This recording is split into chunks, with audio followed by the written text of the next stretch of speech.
and the days, though less dark, were no less laborious. Then, when the end had at last been reached, the whole story had to be revised, and indeed largely rewritten backwards. And it had to be typed and retyped by me.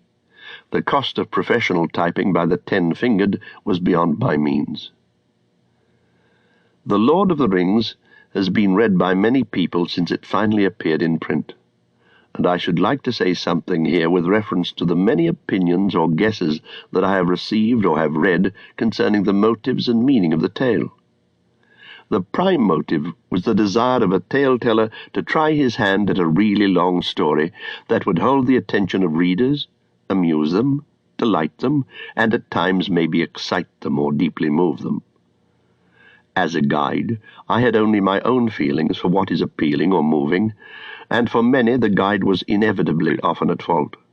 Some who have read the book, or at any rate have reviewed it, have found it boring, absurd, or contemptible, and I have no cause to complain, since I have similar opinions of their works, or of the kinds of writing that they evidently prefer. But even from the points of view of many who have enjoyed my story, there is much that fails to please. It is perhaps not possible in a long tale to please everybody at all points, nor to displease everybody at the same points. For I find from the letters that I have received that the passages or chapters that are to some a blemish are all by others specially approved.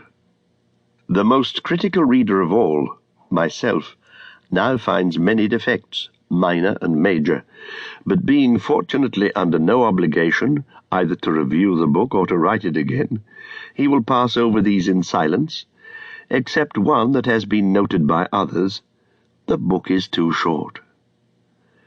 As for any inner meaning or message, it has in the intention of the author none. It is neither allegorical nor topical. As the story grew, it put down roots into the past and threw out unexpected branches. But its main theme was settled from the outset by the inevitable choice of the ring as the link between it and the Hobbit. The crucial chapter, the shadow of the past, is one of the oldest parts of the tale. It was written long before the foreshadow of 1939 had yet become a threat of inevitable disaster, and from that point the story would have developed along essentially the same lines if that disaster had been averted. Its sources are things long before in mind, or in some cases already written, and little or nothing in it was modified by the war that began in 1939 or its sequels. The real war does not resemble the legendary war in its process or its conclusion. If it had inspired or directed the development of the legend, then certainly the ring would have been seized and used against Sauron.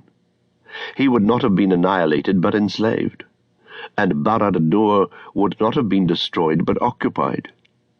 Saruman, failing to get possession of the ring, would in the confusion and treacheries of the time have found in Mordor the missing links in his own researches into ring lore, and before long he would have made a great ring of his own with which to challenge the self-styled ruler of Middle-earth.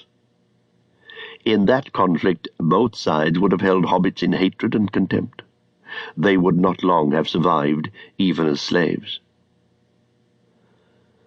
Other arrangements could be devised according to the tastes or views of those who like allegory or topical reference, but I cordially dislike allegory in all its manifestations, and always have done so since I grew old and wary enough to detect its presence. I much prefer history, true or feigned, with its varied applicability to the thought and experience of readers. I think that many confuse applicability with allegory, but the one resides in the freedom of the reader, and the other in the purposed domination of the author.